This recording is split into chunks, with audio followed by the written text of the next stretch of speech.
యాదాద్రి భువనగిరి జిల్లా వల్గొండ మండల పరిధిలోని నాగారం గ్రామంలో జిల్లా నాయకులు మొగుళ్ల శ్రీనివాస్ ఆధ్వర్యంలో పార్టీ కార్యకర్తలతో కలిసి పట్టభద్రులు ఇంటింటికి వెళ్లి పట్టభద్రులను కలిసి బీఆర్ఎస్ పార్టీ ఎమ్మెల్సీ అభ్యర్థి ఏనుగుల రాకేష్ రెడ్డికి మొదటి ప్రాధాన్యత ఓటు వేసి అత్యధిక మెజార్టీతో గెలిపించాలని కోరారు. ఈ సందర్భంగా ఆయన మాట్లాడారు. యాదాద్రి భువనగిరి జిల్లా వలిగొండ మండల పరిధిలోని నాగారం గ్రామంలో జిల్లా నాయకులు మొగుళ్ల శ్రీనివాస్ ఆధ్వర్యంలో పార్టీ కార్యకర్తలతో కలిసి పట్టభద్రుల ఇంటింటికి వెళ్లి పట్టభద్రులను కలిసి బీఆర్ఎస్ పార్టీ ఎమ్మెల్సీ అభ్యర్థి ఏనుగుల రాకేష్ రెడ్డికి మొదటి ప్రాధాన్యత ఓటు వేసి అత్యధిక మెజారిటీతో గెలిపించాలని కోరారు. ఈ సందర్భంగా ఆయన మాట్లాడుతూ ఈ నెల 27న జరగబోయే ఎమ్మెల్సీ ఎన్నికలలో బీఆర్ఎస్ పార్టీ బలపరిచినటువంటి విద్యావంతుడు ఏనుగుల రాకేష్ రెడ్డికి మొదటి ప్రాధాన్యత ఓటు వేసి గెలిపించుకోవడానికి పట్టభద్రులు సిద్ధంగా ఉన్నారని అన్నారు. తెలంగాణలో కాంగ్రెస్ ప్రభుత్వం అధికారంలోకి వచ్చి 6 నెలలు పూర్తి కాకముందే 2014 పూర్వం తెలంగాణ ఏ పరిస్థితిలో ఉందో ఇవాళ ఆ పరిస్థితిలోకి వెళ్ళిపోయిందని, రైతులు, చేనేత కార్మికులు ఉచిత బస్సు ప్రయాణం ఇవ్వడంతో ఆటో డ్రైవర్లు ఆత్మహత్యలు చేసుకునే పరిస్థితి ఏర్పడిందని అన్నారు. ఇప్పటికే కరెంటు లేక త్రాగునీరు, సాగునీరు అందక రైతులు హరిగోసలు పడుతున్నారని, రైతన్నలు మార్కెట్లో వరికుప్పలు కళ్ళలో పెట్టుకొని కన్నీళ్లు పడుతున్న దుస్థితి మళ్లీ తెలంగాణలో ఏర్పడిందని అన్నారు. ఇప్పటికైనా పట్టభద్రులు, ఉపాధ్యాయులు, మేధావులు ఆలోచన చేసి బీఆర్ఎస్ పార్టీ ఎమ్మెల్సీ అభ్యర్థి ఏనుగుల రాకేష్ రెడ్డి నిరుపేద కుటుంబం నుంచి వచ్చిన వ్యక్తికి మొదటి ప్రాధాన్యత ఓటు వేసి గెలిపించాలని పట్టభద్రులను కోరారు.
పార్టీ గుర్తుండదు కదా, కొన్ని పేరు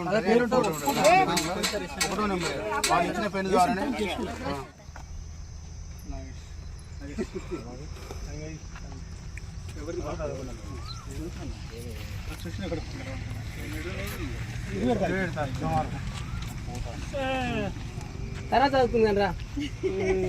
ఇరవై 27వ తారీఖు నాడు జరగబోతున్నటువంటి పట్టభద్రుల ఎమ్మెల్సీ ఎన్నికలలో బీఆర్ఎస్ పార్టీ బలపరిచినటువంటి విద్యావంతుడు, మేధావైనటువంటి ఏనుగు రాకేష్ రెడ్డికి మొదటి ప్రాధాన్యత ఓటేసి గెలిపించడానికి పట్టభద్రులు సిద్ధంగా ఉన్నారు.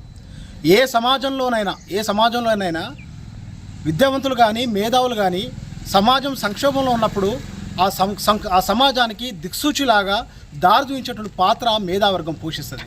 ఇవాళ సరిగ్గా తెలంగాణలో అట్లాంటి పరిస్థితి ఉన్నది.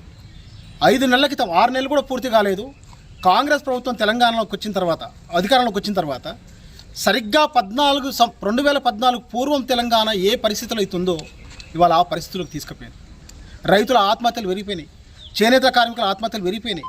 వాళ్ళు ఉచిత బస్సు ప్రయాణం ఇవ్వడం వల్ల ఇవాళ కటో కార్మికుల ఆత్మహత్యలు కూడా పెరిగిపోయినాయి. కరెంటు లేని పరిస్థితి, తాగునీళ్ళకు అరిగోస, సాగునీళ్ళకు అరిగోస. రైతన్నలందరూ కూడా ఇవాళ వాళ్ళందరూ కూడా వరికుప్పలు కళ్ళాలలో పెట్టుకొని కన్నులు పెడుతున్నటువంటి దుస్థితి ఇవాళ తెలంగాణ సమాజంలో కనిపిస్తున్నది. 4 నెలల్లోనే తెలంగాణని ఈ స్థితికి తీసుకుపోయినటువంటి ఈ ప్రభుత్వానికి వ్యతిరేకంగా ఇవాళ విద్యావంతులు, మేధావులుగా ఉన్నటువంటి పట్టభద్రులందరూ కూడా ఖచ్చితంగా బీఆర్ఎస్ పార్టీ బలపరిచినటువంటి రాకేష్ రెడ్డికి ఓటేయడానికి సిద్ధంగా ఉన్నారు. దాంతోపాటు రెండవది ఏంటంటే, ఒక పట్టభద్రులు కలిసినప్పుడు ఒక మాట అన్నాడు, అన్నా మేము రాకేష్ రెడ్డి ఏమో కానీ కాంగ్రెస్ పార్టీ అభ్యర్థి తీర్మాన్ మల్లలను ఓడగట్టడం కోసమైనా గట్టిగా పనిచేస్తామని చెప్పారు.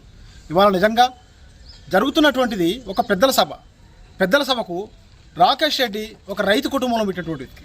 రైతు కుటుంబంలో పెట్టి ఉన్నత విద్యను అభ్యసించి అమెరికాలో మంచి జీవితాన్ని గడపడానికి అవకాశం ఉన్నప్పుడు కూడా అవన్నీ వదులుకొని ఈ తెలంగాణ సమాజం మీద ఉన్న ప్రేమ కొద్దీ ఇక్కడికి వచ్చి సామాజిక స్పృహతో ఎన్నో రకాల కార్యక్రమాలు చేస్తున్నట్టు రాకేష్ రెడ్డి ఒక దిక్కు నుంచున్నాడు. ఇవాళ కాంగ్రెస్ పార్టీ అభ్యర్థి ఆయన ఒక బ్లాక్మెయిలర్, ఒక చీటర్. ఇవాళ జర్నలిజం ముసుగులో ఆయన చేస్తున్నటువంటి దందాలని కూడా అందరికీ తెలుసు. ఇవాళ నేనంటున్న మాట కాదు, ఆయన ఎంబడి తిరుగుతున్న అనుచరులు చెప్తున్నారు ఆయన ఒక నయం అని చెప్పేసి ఇవాళ తీర్మానం మల్లన్న గురించి మాట్లాడుతున్నారు. మేం చెప్పట్లేదు ఆ మాట, ఆయన ఎంబడి తిరిగినటువంటి వ్యక్తులు ఇవాళ బయటకు వచ్చి మాట్లాడుతున్న పరిస్థితి. అట్లాంటి బ్లాక్మెయిలర్లని, అట్లాంటి మోసగాలని ఇవాళ చట్టసభకు పంపించినట్టయితే ఏం జరగబోతుందో ఇవాళ అందరికి తెలుసు. కాబట్టి ఏది ఏమైనప్పటికీ కూడా మేధావర్గం అందరూ కూడా ఏనుగు రాకేష్ రెడ్డి వైపు